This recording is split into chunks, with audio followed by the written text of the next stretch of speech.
I grew up in a locker room. It was basically a football mindset, a culture that I grew up in. My dad was the head coach since I was born. Looked up to the high school players that he'd coached all throughout my childhood, and I think him being a coach was just been an outstanding resource for me as I went on to play at a high level in high school and in college, and then ultimately in the NFL. And now my brother being a coach, there's a handful of times that I can remember with just learning the game, learning how to prepare. I think that kind of propelled me at an earlier age and gave me an advantage, a competitive advantage before I even got to South Carolina.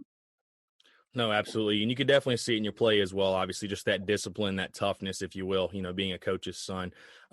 Simply put, I'm sure you had other collegiate options, but why South Carolina? What made you want to be a Gamecock? I actually grew up a huge Steve Spurrier fan in the midst of Bulldog country. Growing up in a coach's household, I paid attention to the coaching antics on the sideline, and you can't help but to watch Coach Spurrier when he was coaching at Florida, and I just fell in love with him. I knew he was a very disciplined coach, that he had success at every level of the game as a player and a coach, and that's exactly who I wanted to go play for. And lo and behold, later in my high school career, I had the opportunity to go commit to the University of South Carolina and play for Coach Spurrier, and still have a really good relationship with him now. And boy, there's just so many things I learned from him.